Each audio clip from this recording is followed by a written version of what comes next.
Olá a todos, vamos iniciar a 13ª live da CNTTL. Hoje nós iremos abordar o tema o aumento da violência doméstica nesse período de confinamento da Covid-19 e os impactos da pandemia na saúde mental da classe trabalhadora.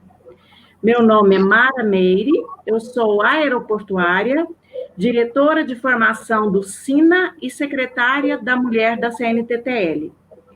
Também coordeno um projeto que hoje nós estamos transformando em ONG, que se chama Sobreviver para o Combate à Violência Doméstica em todos os níveis. Estamos aqui hoje com as companheiras e o companheiro Eduardo Guterra, presidente interino da CNTTL. Guterra, faz um oi para nós. Oi, pessoal. Boa noite a todos. Boa noite. A Cláudia Rejane de Lima, psicóloga e especialista em saúde pública. Claudinha. Boa noite a todos e a todas. Flávia de Oliveira, pesquisadora e professora na Faculdade de Direito da Universidade Federal de Uberlândia. Cleide Tameirão, diretora do Simpetra, do ABC e da CNTTL. Oi, Cleide.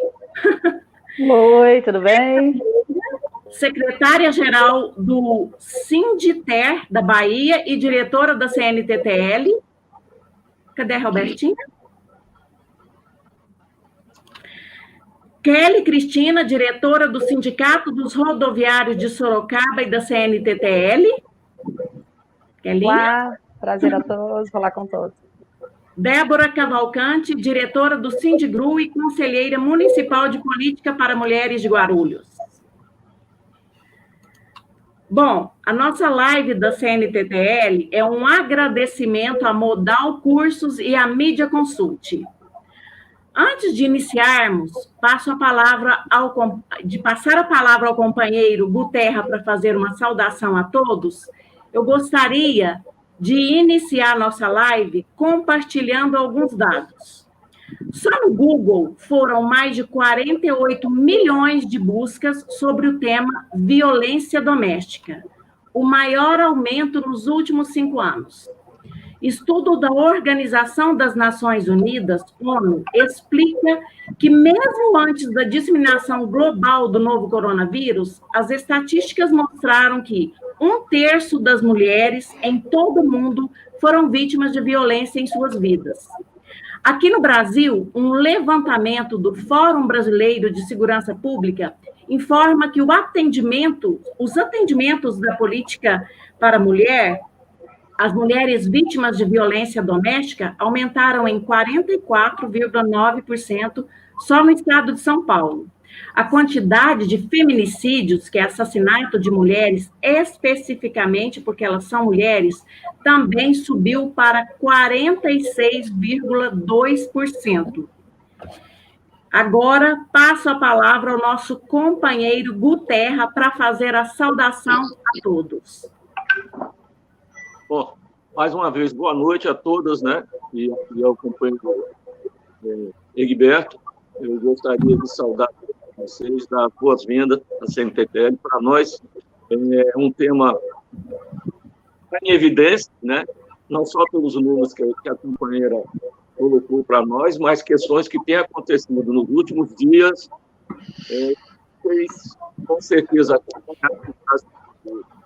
do estupro e da gravidez da menina de 10 anos do meu estado, do Espírito Santo, a repercussão, eu não tenho dúvida que teve uma repercussão internacional, né, dado o significativo do acontecido.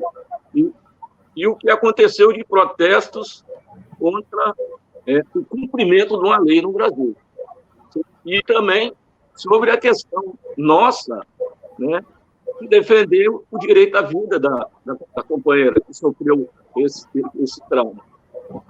Então, a gente vê todo dia na televisão, tem um jornalismo na televisão, de 2 ou 3 emissoras, que essa é uma pauta deles. o ataque às mulheres, principalmente nesse momento de pandemia. Então, é um tema que está na ordem do dia para todos nós. Né? E eu quero parabenizar a companheira Viviane e o companheiro Egberto, porque nós, se eu não me engano, é a 11ª ou a 12ª. Com as 10. Né?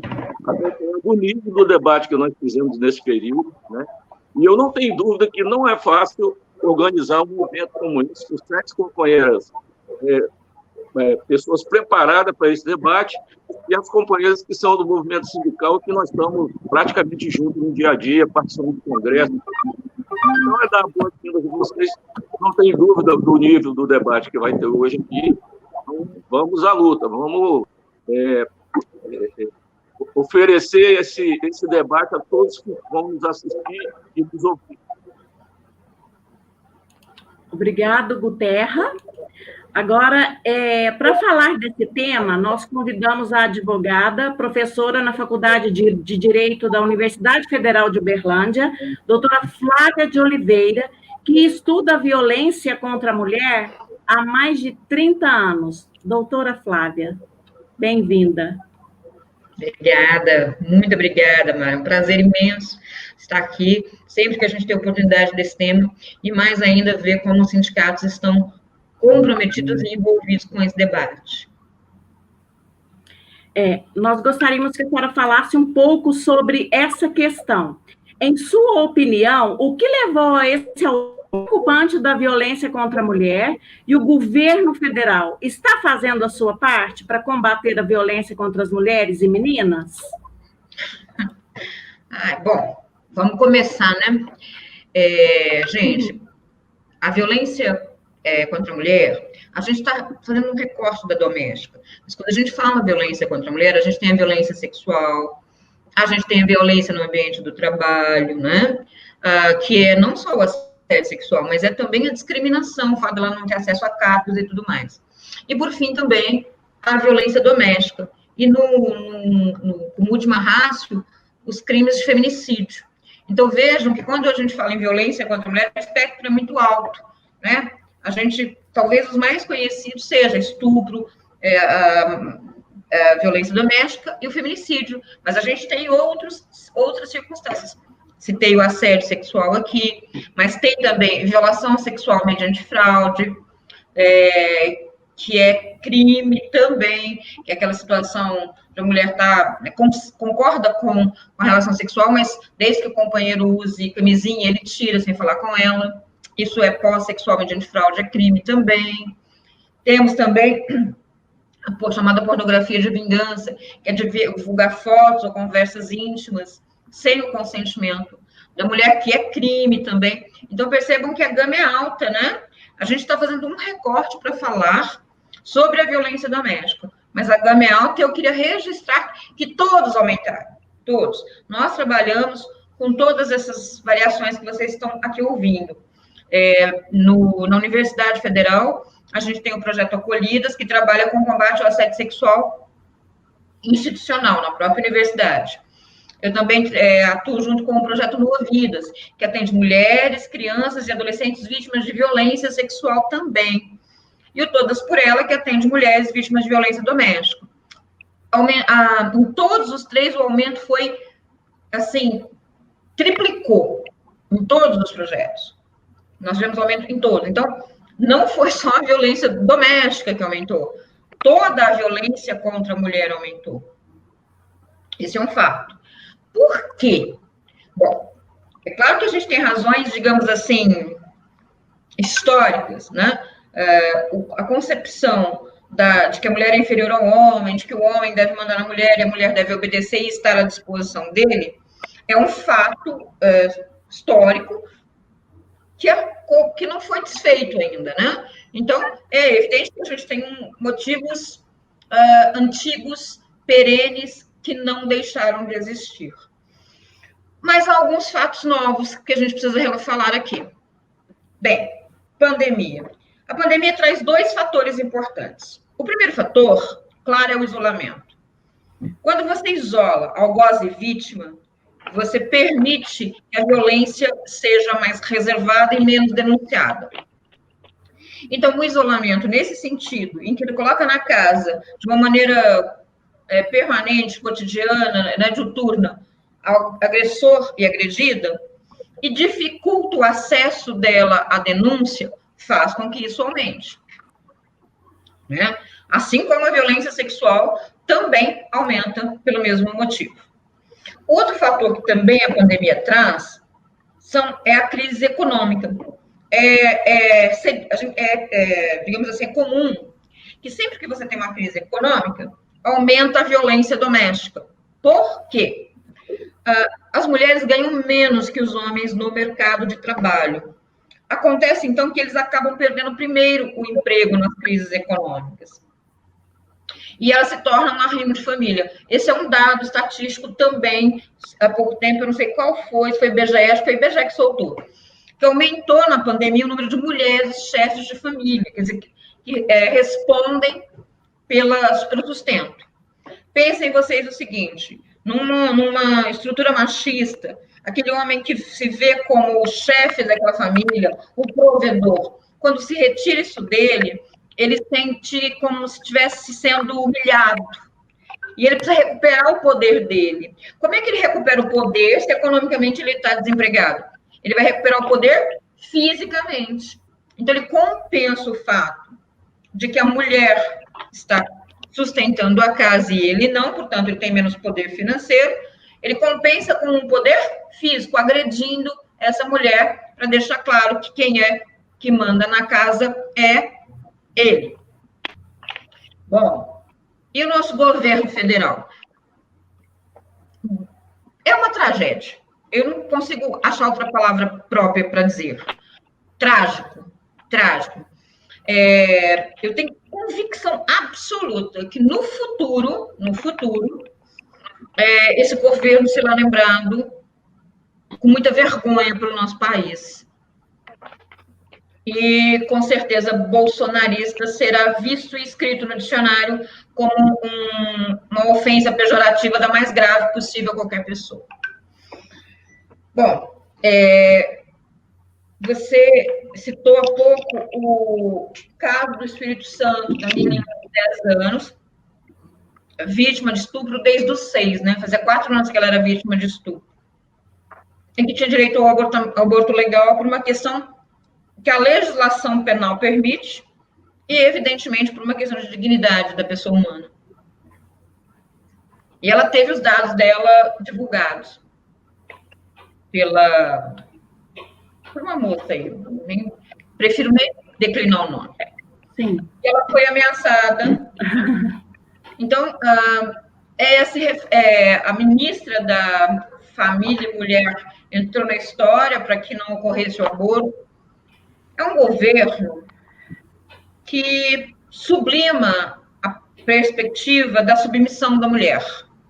A própria ministra, numa audiência pública na Câmara para falar sobre exatamente a questão do combate à violência contra a mulher, foi questionada por uma deputada federal como é que ela conciliava o fato da religião dela, dizer que a mulher tem que ser submissa e ser ministra da mulher.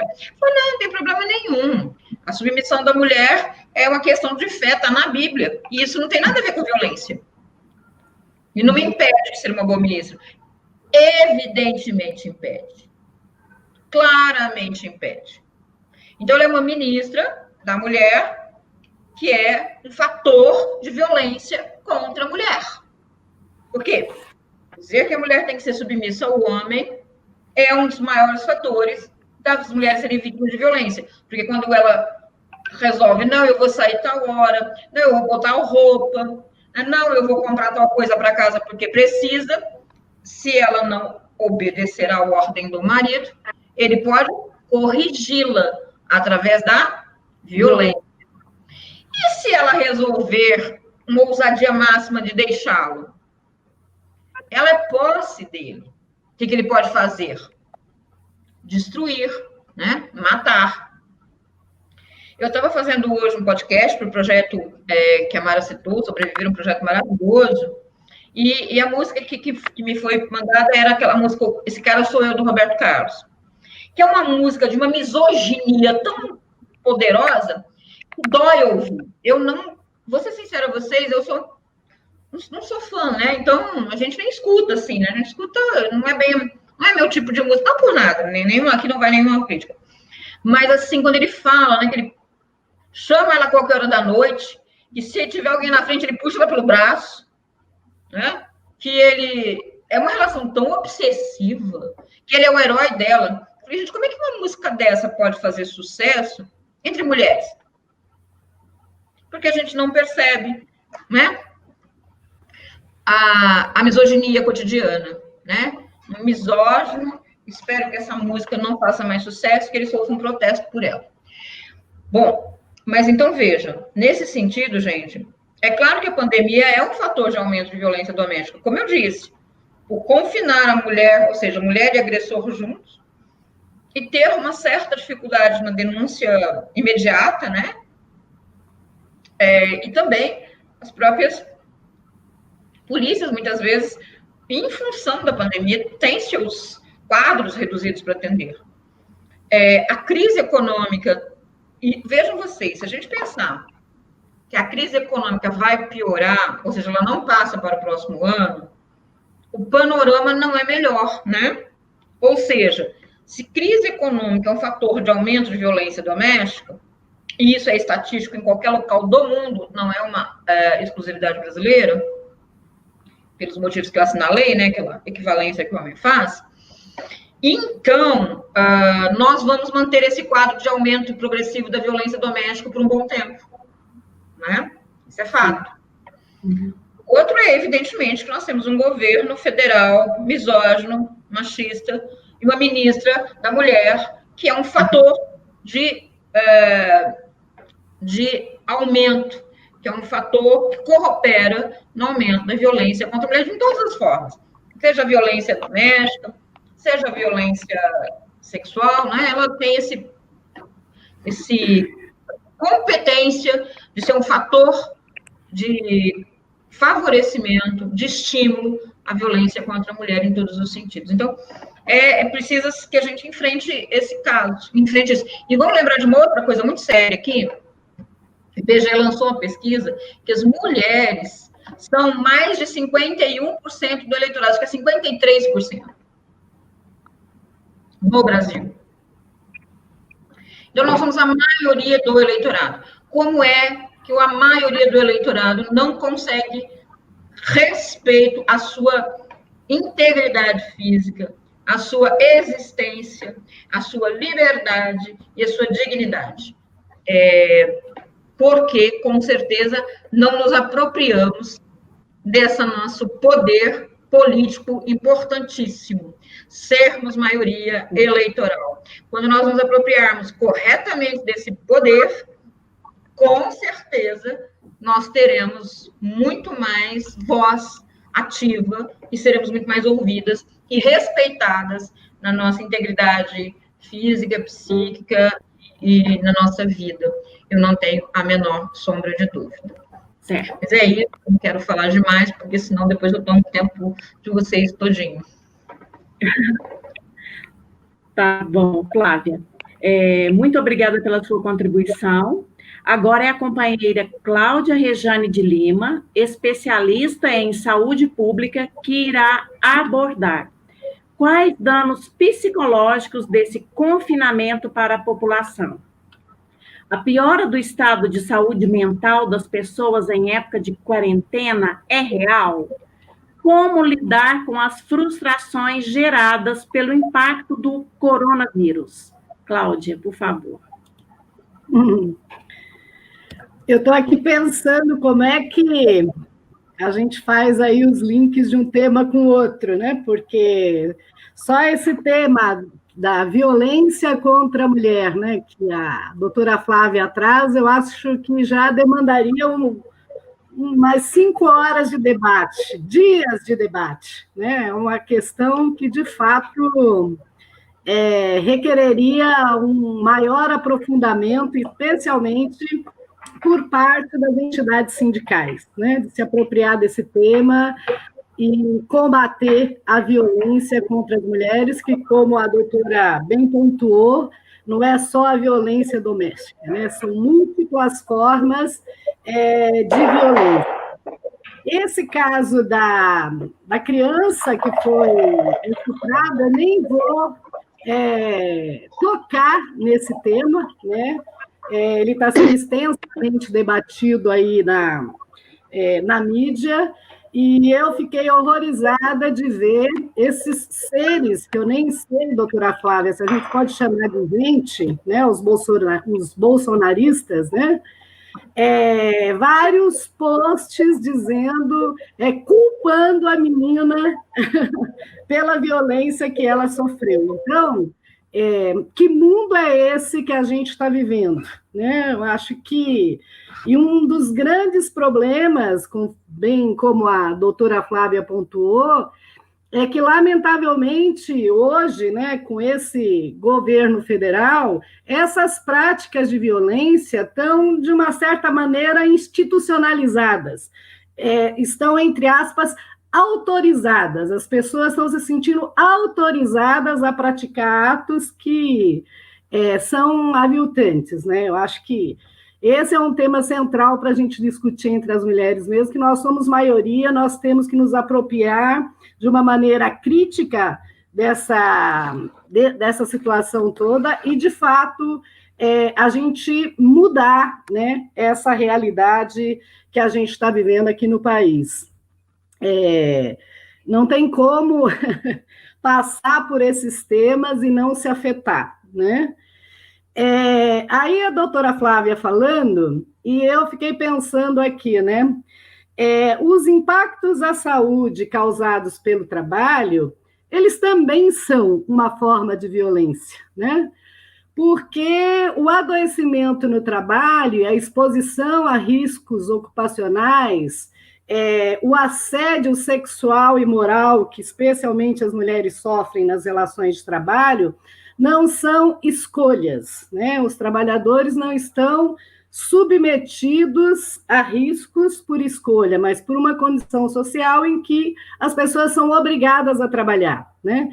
Então, quando a gente vai trabalhar, a gente muitas vezes pode até escolher a nossa profissão, mas a gente acaba não conseguindo escolher, né, as condições em que o trabalho se realiza, né? Porque quem determina essas condições são os empregadores, né? Então, a minha área maior de estudo e de atuação, e foi bastante tempo no movimento sindical, foi menos em saúde pública e muito mais em saúde do trabalhador. E aí, pensando um pouco na pergunta, né? A pandemia piorou as condições de saúde da maioria da população? Sim, né? Eu acho que nunca nós estivemos tão próximos de uma temática que a humanidade ela tem um certo tabu de abordar, que é a morte, né?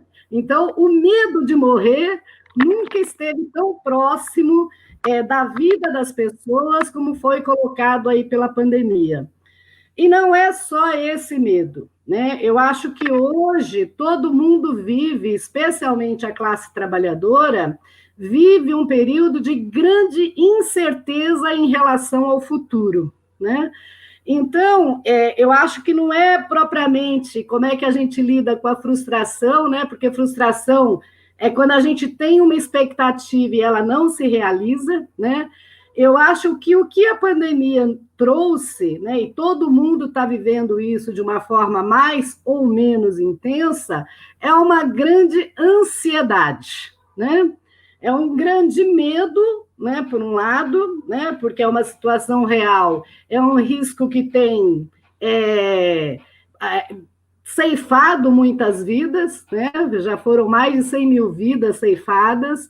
É uma doença que a gente não sabe quais são as sequelas, porque é uma situação muito nova também para a ciência, né? Então, hoje as pessoas vivem um grau muito grande de medo e de ansiedade, né? Então, eu acho que dois aspectos que têm pesado muito é o medo do adoecimento em si mesmo, né? é o medo. Os setores que estão trabalhando, por exemplo, vocês do setor de transportes, né, que são considerados aí trabalhadores de uma atividade essencial, né? Vocês não estão indo trabalhar por escolha. E aí tem o medo tanto da própria pessoa adoecer, como levar o adoecimento para o seio da família, né? Isso tem acontecido entre os setores que estão sendo obrigados a trabalhar de uma forma muito maciça, né? Então, eu acho que as duas questões hoje são a ansiedade e o medo, e uma grande incógnita, né? O que vai ser o mundo e o que vão ser as relações de trabalho no período pós-pandemia. Então, assim, para falar, tentar explicar do ponto de vista da saúde mental como é que a gente funciona frente a essas situações, né? Eu acho que é bem interessante, tem uma linha dentro da saúde que são os teóricos do estresse, né? O estresse é um conceito que se popularizou muito, né, na sociedade. Geralmente a gente fala, fulano é estressado, né? A pessoa mais irritada, aquela pessoa que funciona acelerada, a gente costuma associar, né? Foi uma visão que foi comumente associada, o estressado à pessoa nervosa, né? Mas o estresse, ele não é só o nervosismo, né? Ele é um conjunto mais complexo de sinais e de sintomas que aparecem aí quando a gente se depara com uma situação que rompe o nosso equilíbrio. Então, o estresse é o mecanismo mais primitivo que a gente tem. É um mecanismo que o ser humano desenvolveu, isso lá muito, muito lá atrás, né? Ainda aí no início da nossa evolução, né, como ser humano, que é um mecanismo associado à reação de fuga e luta. Então, você fica pensando uma situação lá nos primórdios aí da nossa evolução, em que o ser humano se deparava com situações de perigo. Então, está tranquilo, de repente aparece um animal feroz. O que acontece com o nosso corpo? Ele se prepara para enfrentar essa situação, ou vai enfrentar o animal feroz, ou ele vai fugir do animal feroz. E para o nosso corpo ter energia suficiente para fazer isso, tem uma série de alterações no nosso organismo que ele começa a produzir a energia necessária para essas situações, né? Então, por exemplo, diante de uma situação de perigo, o nosso sangue ele passa a circular com muito mais força no nosso cérebro, ao invés do estômago, porque o que você menos precisa quando você está numa situação de perigo é de comer, não é verdade? O que você menos vai lembrar é do estômago. Então, o nosso corpo se prepara, né, para enfrentar ou para fugir do perigo. Então, esse é o mecanismo primitivo que a gente traz da nossa condição biológica e humana. Quando passa a situação de perigo, o que acontece com o nosso corpo? Toda essa adrenalina, esse conjunto de hormônios que deu força para nós, né, para a gente enfrentar a situação, quando passa o perigo, ele estabiliza. Aí o corpo, você relaxa, o corpo fica normal. O grande problema nosso na vida moderna é que a gente vive com esse mecanismo permanentemente acionado. A gente não tem as feras lá da pré-história, né? Mas a gente tem outras situações que desestabiliza e que acionam o nosso mecanismo de estresse. Então, qual é o problema? Que todos esses hormônios, eles ficam todo o tempo circulando, né? O nosso corpo não volta ao normal, né? E esses hormônios circulando vai ter uma série de consequências, que tanto podem ser consequências físicas, por exemplo, gastrite, os vários problemas aí gastrointestinais que a gente tem, hipertensão, né? São todas doenças que têm muita relação com o estresse. Por quê? Porque a gente fica nesse estado de vigilância permanente. E eu associo um pouco esse mecanismo com essa situação da pandemia, né? Porque a gente está vivendo esse período de permanente vigilância e permanente medo. E medo de uma coisa que a gente não sabe como enfrentar, né? Então, os problemas, eu imagino, né, que eles vão surgir com muito mais força no período pós-pandemia, né? Porque nesse período a gente está adoecendo, mas a gente tem que enfrentar uma situação, né? No período pós-pandemias, quando o vírus ele não representar mais uma ameaça tão grande à vida, a tendência é nosso corpo voltar a se equilibrar. Mas o dano à saúde ele já pode ter sido causado, porque do ponto de vista biológico, a gente não pode ficar em estado permanente de vigilância, que isso gera desgaste para o corpo. O nosso corpo ele teria que voltar ao normal. Quando ele não volta, os problemas físicos e mentais começam a aparecer. Aí sim é o estresse que entra, sai dessa fase de vigilância e entra numa fase que a gente chama de exaustão, que é quando o desgaste no corpo aparece ou sob a forma de sintoma físico ou sob a forma de transtornos mentais. Então, já se fala, os especialistas têm falado, possivelmente vocês já tenham visto alguma coisa a respeito, que nós vamos ter um período de estresse pós-traumático. Né? O que é o estresse pós-traumático? É quando você vive uma situação de intensa emoção e você não consegue se desligar dela, né? Então, vem uma série de problemas decorrentes dessa situação de profundo estresse que a gente está passando. E a pandemia, ela rompeu com o nosso equilíbrio, e a gente não está conseguindo sair dessa fase de vigilância. Então, a tendência é ter muitos problemas, e os transtornos mentais, ele está na lista aí dos problemas que possivelmente aumentem muito mais nesse período de pós-pandemia. Hoje, durante o trabalho, quem está aí nos serviços essenciais tem vivido isso com muita intensidade. Quem está em casa, em teletrabalho, também tem vivido uma situação bastante estressante, ou seja, ninguém está livre do estresse, né? Agora, o estresse, só para entender enquanto mecanismo, esse mecanismo de quebra do nosso equilíbrio, ganhar na loteria não poderia ser uma coisa boa para as pessoas?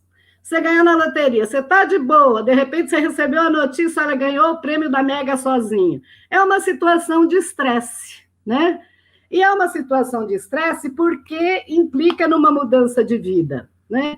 Mas passado essa emoção inicial, né, o seu corpo volta ao normal e você volta a reagir e tocar a sua vida, né? E fazer um paralelo com uma situação que nos desestabilizou negativamente, né?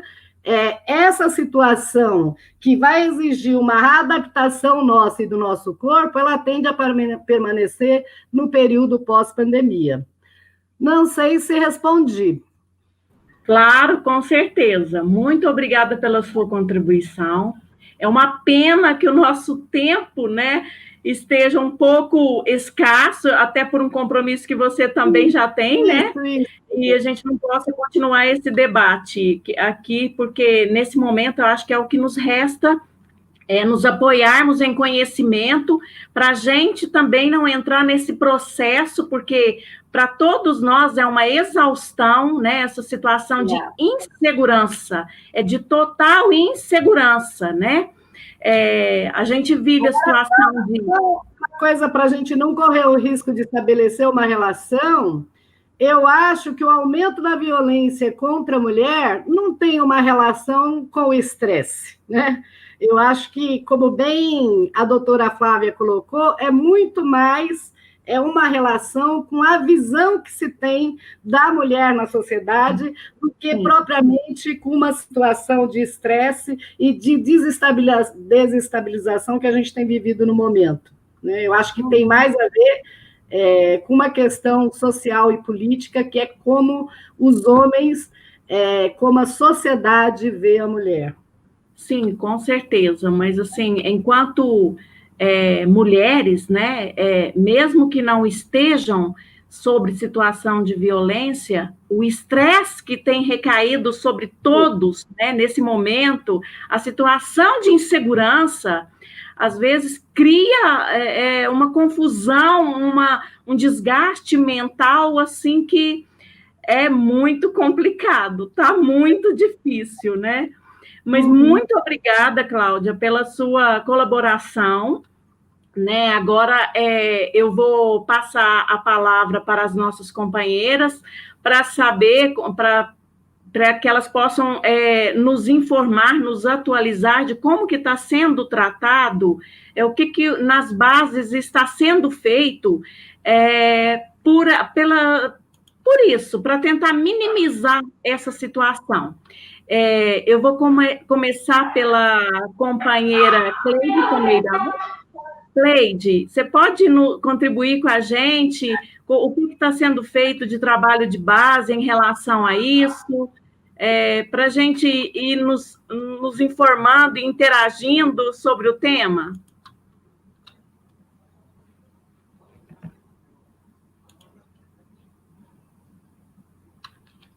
Cleide, não tem som. Agora deu certo? Agora sim.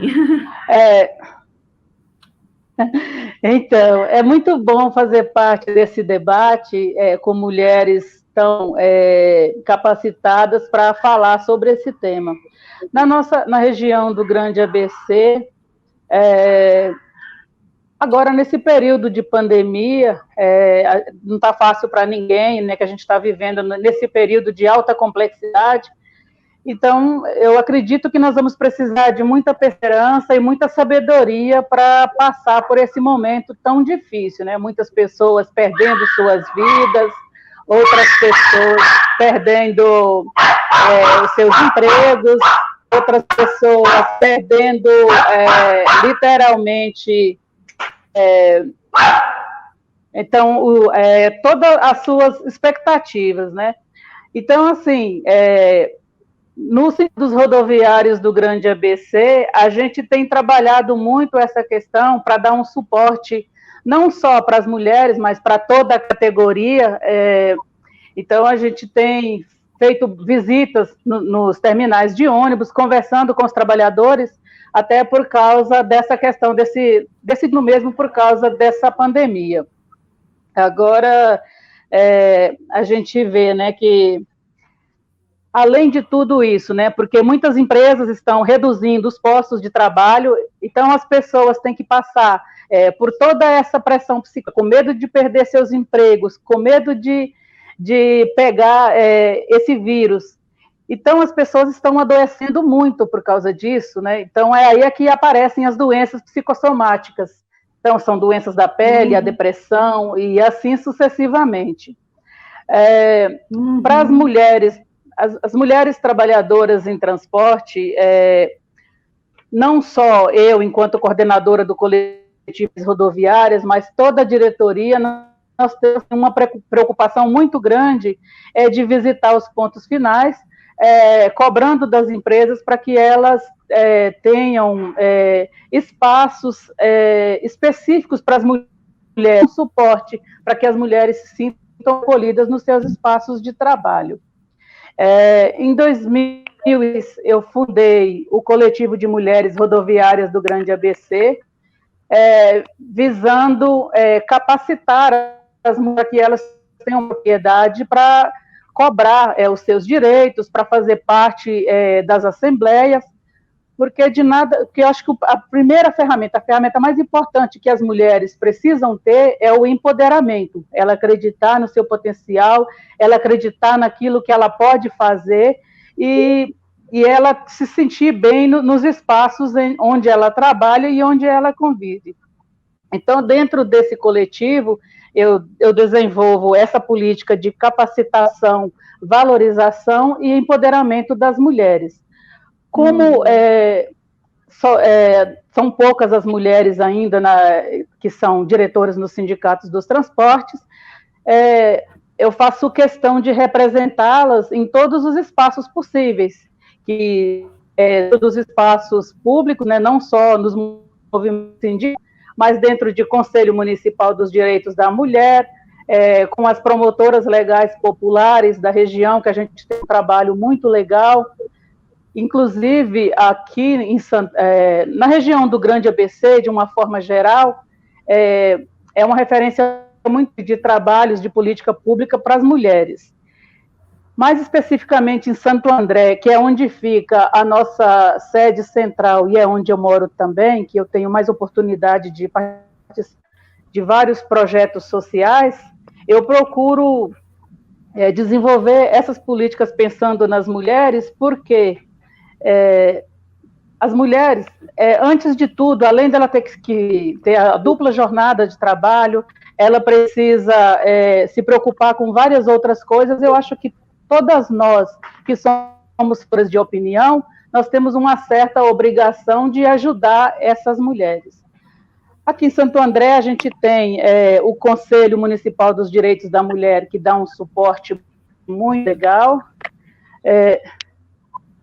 A gente também...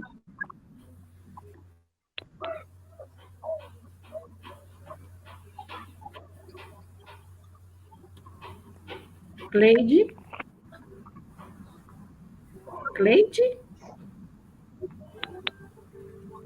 Bom, acho que a conexão da Cleide caiu.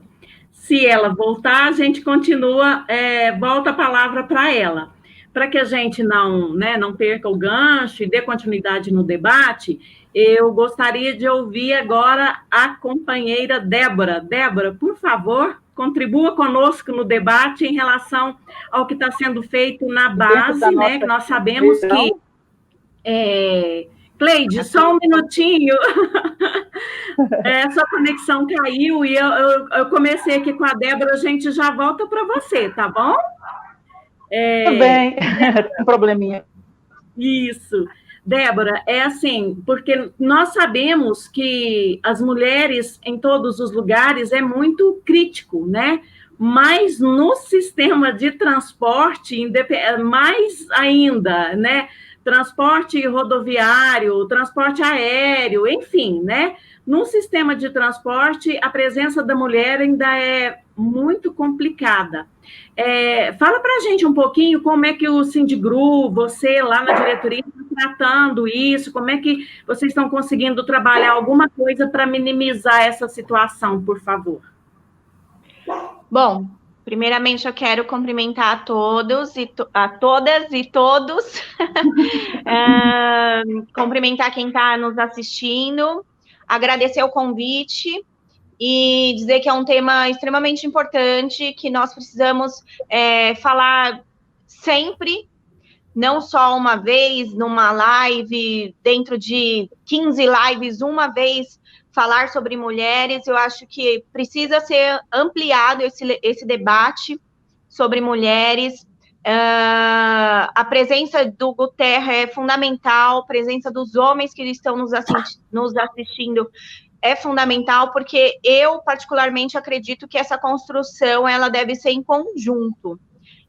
Os homens precisam aprender que a mulher não é um objeto, os homens precisam aprender, como a doutora disse, que existia um sistema patriarcal, né, que controlavam as mulheres, que existia um papel do homem, né, na vida das mulheres, sendo provedor de alguma coisa, e isso veio mudando, e os homens precisam entender que isso mudou, né, e que a mulher, ela tem o seu espaço, ela tem a sua independência, ela tem suas escolhas, né, principalmente isso, a mulher, ela tem a escolha. Então, nós mulheres também temos que respeitar as escolhas dessas outras mulheres, porque isso é um ciclo. Então, eu acredito que todos nós estamos caminhando, né? Eu acredito que não estamos paradas, mas falta muito para a gente trabalhar essa questão de violência contra a mulher. Falando sobre aviação, nós temos realmente uma dificuldade, embora nós tenhamos muitas mulheres na categoria, poucas ainda se comprometem, ou não vou até retificar, não é questão de se comprometer, mas existe um preconceito ainda instaurado na sociedade com relação ao sindicalismo, né, aos sindicatos. Então, é difícil você trazer mulheres que entendam a luta sindical, principalmente na atualidade, com o governo que nós temos. Esse preconceito aumentou, então a dificuldade é maior de você conseguir mulheres que queiram fazer essa luta sindical. Por quê? Porque esse preconceito aumentou. Hoje tudo é considerado conservadorismo, mas as pessoas não sabem o que é o conservadorismo. Então, eu penso que a sociedade está muito confusa. É claro que a Cláudia e a doutora disse, foi fundamental, são especialistas nessa área, e obviamente que a pandemia ela está aumentando tudo, né? O estresse, o desemprego, a falta de oportunidades, e aqui em Guarulhos, nós temos um governo que também está a passos lentos, muito lentos, para as questões de política para as mulheres. Eu faço parte também do Conselho de Política para as Mulheres, assim como a Cleide mencionou, eu procuro ajudar a categoria e a sociedade atuando em espaços que eu possa ter voz, para trazer isso para o aeroporto, para as mulheres que estão locadas no aeroporto e principalmente para a sociedade local aqui onde eu moro. É onde eu consigo alcançar, a princípio, né? Nós tentamos, a Mara participou, a Cleide, o Guterra, a Kelly, do primeiro seminário para as mulheres da Federação dos Trabalhadores em Aviação Civil. Foi um passo dado, porém estacionamos também. Então, percebam quanto é difícil a mulher permanecer, se colocar. Ainda existe uma grande competição, não digo talvez entre as mulheres, mas com muitos homens também dentro do movimento sindical. Isso é prejudicial para o trabalho. Eu acredito ser prejudicial para o trabalho. As mulheres, como foi dito anteriormente, precisam ser mais unidas. Falam-se muito de sororidade, mas acho que pouco é entendido a respeito. Então, eu acredito que seria importante ter mais encontros como este, para ser debatido, inclusive, essa questão de sororidade. Uhum. E, bom, essa questão da pandemia, do isolamento, fica bem mais difícil o acesso, né, às pessoas. Muitas pessoas também têm vergonha. No aeroporto, a gente foi com uma assistente social, que aqui em Guarulhos a gente tem casas da mulher. São locais onde as mulheres podem aprender algo que, não digo assim, uma profissão, mas ter uma pequena independência. Então, eles dão aula de culinária, de costura. Uma crítica que eu tenho, porque são sempre funções relacionadas ao lar, e as mulheres, elas querem mais, elas querem estudar, elas querem fazer um curso profissionalizante, elas querem fazer informática, elas não querem só cozinhar e costurar.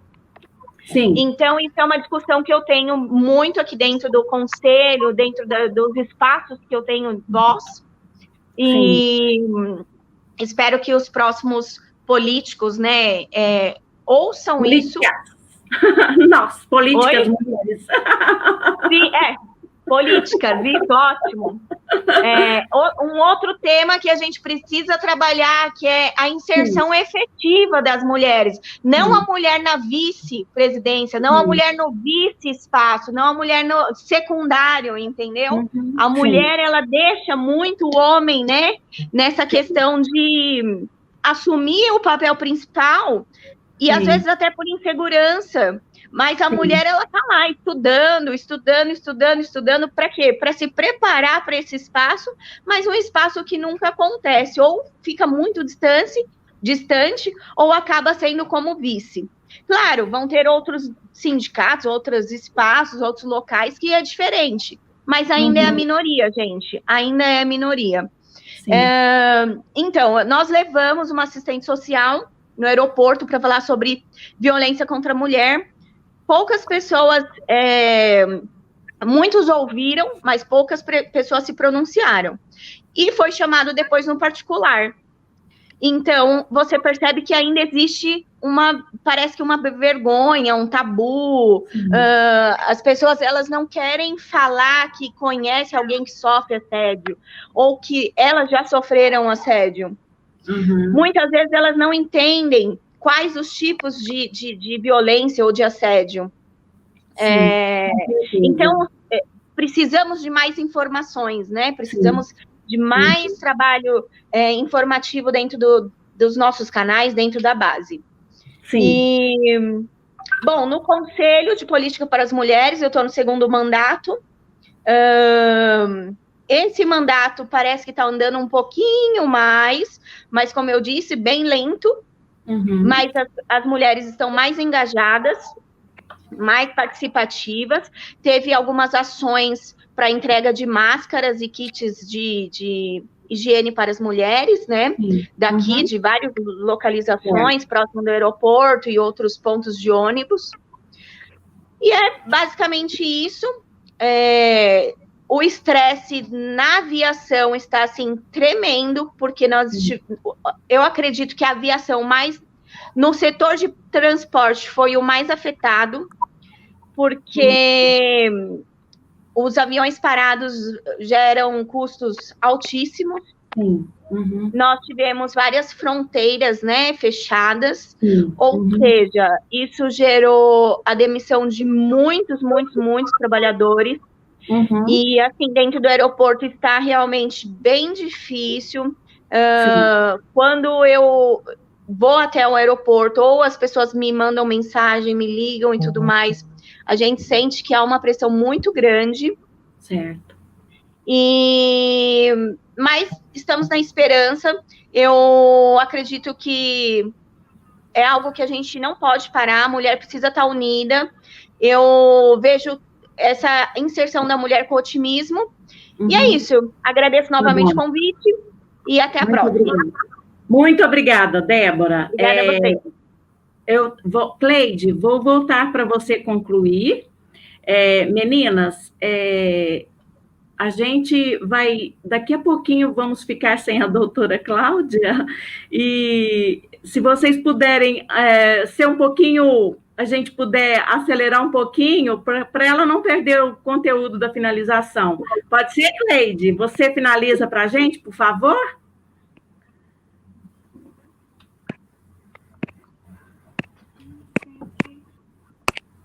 Não estou te ouvindo. O meu também está caindo toda hora. Sua conexão está ruim? Então, a sua conexão... Então, veja bem. A minha está péssima. Está ruim? Está ótima. Então, o que eu estou dizendo é que nós que somos formadores de opinião, as sindicalistas, que nós não podemos ficar somente discutindo as questões dos trabalhadores, mas que a gente possa inserir em outros espaços, podendo, assim, ajudar mais as mulheres de uma forma geral. Mas eu fui muito contemplada muito na fala da Débora, né, que a gente tem um pensamento muito parecido, né, e eu vou deixar mais espaço para que as outras meninas também tenham a oportunidade de falar. Muito obrigada, Cleide. Você é uma companheira de longa data, né? Todas que estão aqui, a gente já tem alguns anos, né? Embora não estejamos fisicamente perto, mas dentro do possível a gente vai desenvolvendo dentro das nossas bases e das nossas limitações um trabalho além do trabalho sindical, né? Que é só a defesa de direitos de trabalhadores. A gente tenta desenvolver o trabalho para as mulheres dentro das nossas limitações, né? Robertinha, é verdade. Se você poderia falar para a gente um pouquinho, assim, rapidamente, sobre o que tem sido feito lá na sua base em relação a trabalho de mulheres durante essa pandemia.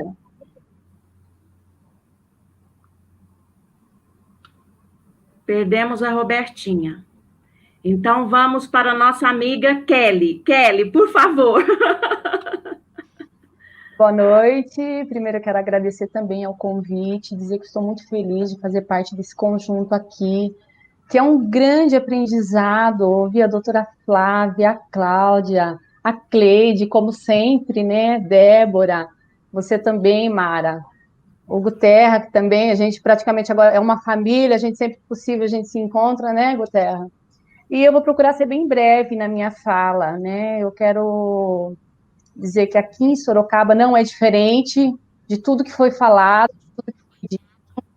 Sorocaba, a gente está na fase amarela ainda, os rodoviários passam por uma situação muito difícil, que é o que a Cláudia falou, né, que a gente meio que é obrigado, infelizmente a gente não tem para onde correr, tem que ir mesmo, tem que enfrentar, mesmo sabendo que pode não só contrair a doença, como levar isso para casa, né?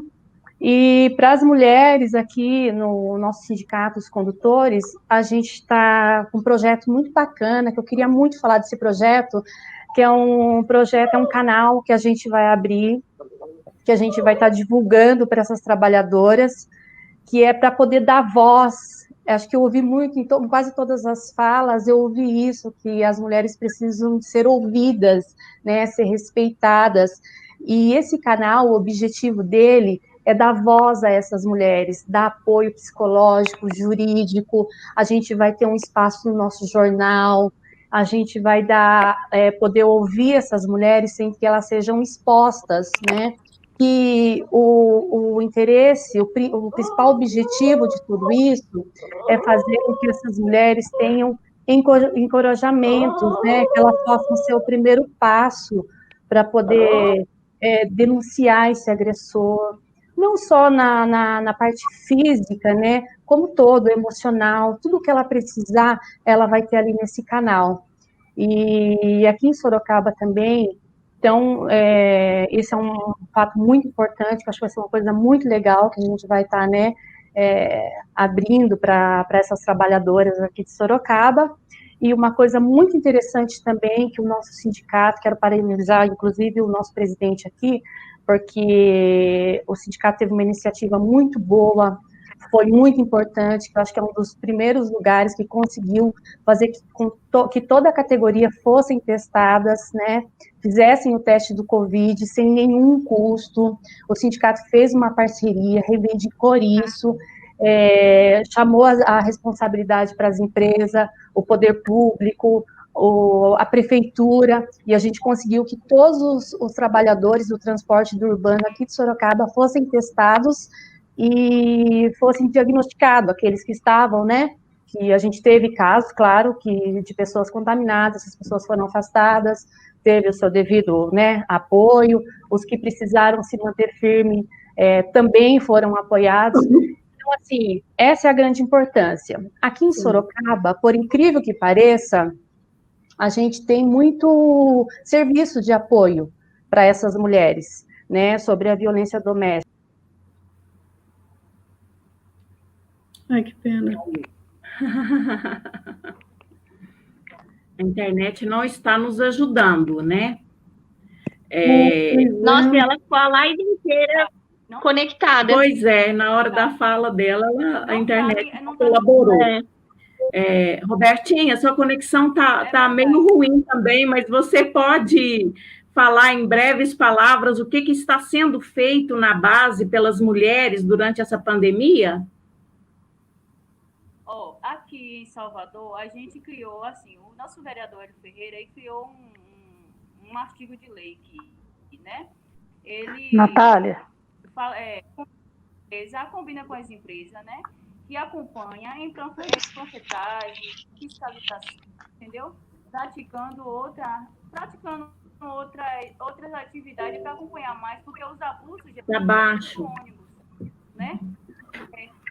Tá baixo, né? Os abusos praticamente é dentro do ônibus. Certo. Então, assim, institui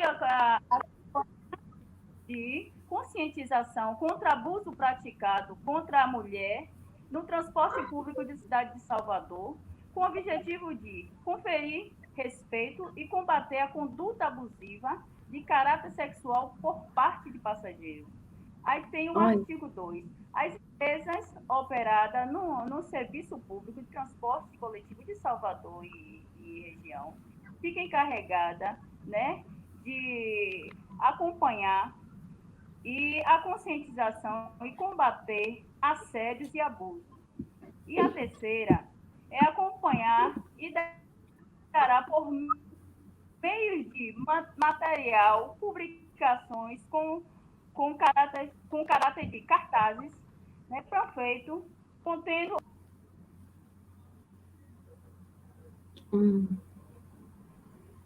Realmente a internet não está contribuindo, né? Kelly, como você caiu, voltou, se você puder concluir para a gente, tá bom? Bem rapidinho, tá? Tá ótimo. Vou concluir, sim. Então, é isso. Essa testagem foi importante, né? Aqui na nossa categoria, sem custo nenhum para o trabalhador. Então, acho que isso foi muito importante. E eu também preciso falar do plano de governo do nosso pré-candidato Paulinho, aqui em Sorocaba, que ele iniciou com uma fala muito boa, né? Ele afirmou que no seu plano de governo, para as mulheres, o que ele já vai dividir isso, infelizmente, né, era uma coisa que nem precisava a gente reivindicar, mas se as mulheres não reivindicar hoje, ela não consegue nada, principalmente o seu espaço. E no secretariado dele, eles vão pôr 50% de mulheres, quer dizer, já vai ter essa paridade. Então, por isso a importância da gente eleger o nosso candidato, pré-candidato, né, a vice-prefeito, que é o Paulinho, e o Raul Marcelo.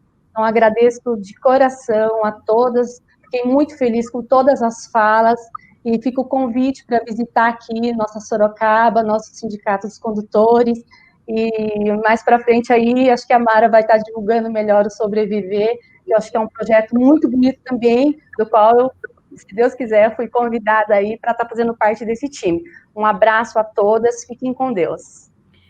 Meninas, realmente, eu deixei a minha palavra por último, não vou me estender, porque talvez a gente possa fazer em um outro momento uma discussão mais aprofundada sobre isso, mas hoje estamos aqui, muito bem assessoradas, realizando um sonho e um grande desafio, junto com a doutora Flávia, que foi assim, uma madrinha da gente. Nós organizamos, estamos registrando a ONG Sobreviver. O que nós tínhamos um projeto dentro do sindicato que, assim, para ser mais objetiva, a proposta era fazer o combate da violência doméstica dentro das empresas. Mas, enquanto instituição sindical, a lei nos limita muito, né? E aí a única coisa que nós conseguimos discutir, graças a Deus, com grandes avanços, é a inclusão de cláusulas nos nossos acordos coletivos que o SINA assina. Assim, dando o amparo e proteção à mulher vítima de violência doméstica, porque hoje existe a Lei Maria da Penha, mas as empresas não praticam, né, dentro das suas instituições. A mulher que sofre a violência doméstica, ela não é amparada nos seus acordos coletivos para faltar, se ela tiver que faltar ao trabalho, seja por questões de realmente não poder trabalhar, ou seja por questões legais e jurídicas que ela tenha que tomar providências, né? Então, o SINA, enquanto sindicato, nós conseguimos disseminar essa ideia até chegar ao TST. Mas aí, enquanto sindicato, nós não conseguimos evoluir a partir desse passo, que é a inclusão da cláusula nos acordos coletivos. Então, nós criamos a ONG, a nossa proposta é de entrar dentro das empresas, né? e preencher essa lacuna, que eu até conversei ontem com uma colega da Flávia, aqui da Universidade Federal de Uberlândia, do setor de psicologia, que existe todo um serviço, o aparato todo, judicial, psicológico, ONGs, mas a mulher, ou quem quer que seja que esteja sendo vítima de violência doméstica, ela tem que ir até lá. E aí foi falado aqui, né, que ninguém sabe o conceito, né, ao certo, o que é se está sofrendo a violência, porque o entendimento é que a violência doméstica é agressão física, esse é o último estágio, né? É o penúltimo, o último é a morte, né?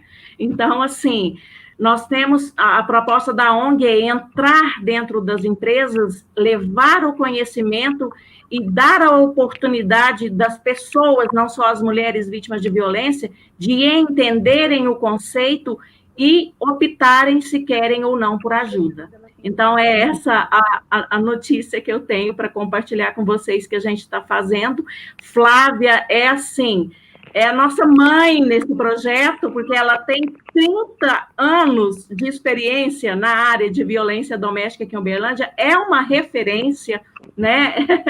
Então, assim, em breve nós todas estaremos mais munidas dessas informações. Eu gostaria de agradecer imensamente a participação de todos. Cleide Tameirão, diretora do Sintetra do ABC e da CNTTL, Roberta Vieira, secretária-geral do Sinditer da Bahia e diretora da CNTTL, a Kelly Cristina, diretora do Sindicato dos Rodoviários de Sorocaba e da CNTTL, a Débora Cavalcante, diretora do Sindigru e Conselho Municipal de Política para Mulheres, as nossas convidadas, doutora Flávia e a doutora Cláudia, Guterra, nosso presidente nesse momento, e se alguém tiver mais alguma consideração a fazer, por favor, fique à vontade. Não, eu só Mara, peraí, Cláudia, não vou te chamar de doutora não, que você é uma companheira de luta, muito tempo junto com a gente, também. Né? Não, eu queria parabenizar você, Mara, pela condução da reunião, realmente uma reunião fundamental, né? Mas eu acho que fluiu bem, nós conseguimos discutir o que a pandemia traz nessa questão da violência contra a mulher e até mesmo no feminicídio, né? As consequências econômicas e sociais, né? Foi uma coisa que eu anotei aqui.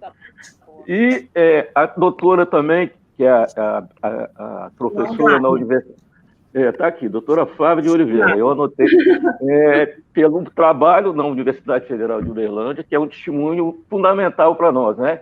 E as meninas, posso chamá-las de meninas, Roberta, está aqui, eu anotei também para não esquecer, a Cleide, Kelly e a Débora, junto com a Meire, né, que faz esse debate dentro da CNTTL, da nossa confederação, e num setor que é machista. É um setor que é machista por essência. Eu falo que na atividade portuária, eu vejo que tem sindicato nosso que não tem mulher. A maioria dos sindicatos nossos não tem mulher. Embora nós tenhamos tido no Rio Grande do Sul a primeira presidente de um sindicato portuário, que é da diretoria da CNTTL, né? É nossa diretora na CNTTL. É Nelly o nome dela. Né? Nelly o nome dela. Está junto com a gente. Eu acho que ela está assistindo. E, para finalizar, obviamente, agradecer a Viviane por um grande trabalho que está aí, o Egberto, um grande trabalho que tem feito de crescer a CNTTL em todos os ramos, em todos os modais, em todas as discussões. Né? E cumprimentar o companheiro Marrom, que nos assistiu, agradecer ele pelo apoio, que ele é o secretário geral da nossa confederação, mas assumiu a presidência do sindicato. Também o companheiro Paulinho, que vai ser o nosso vice-prefeito para tocar esse projeto junto com a gente. Companheiro Valtinho, portuário do Rio, que está sempre conosco aqui, Itamar, o Lúcio, e o Corujinha, que apareceu aí agora, falando que a Cláudia Cláudia é a professora dele. Tá bom, gente? Um grande abraço para vocês e boa noite. Tamo junto. Gente, então, mais uma vez, muito obrigada pela participação de todas e todos, né? Boa noite a vocês, né? E que possamos ter mais debates produtivos como esse.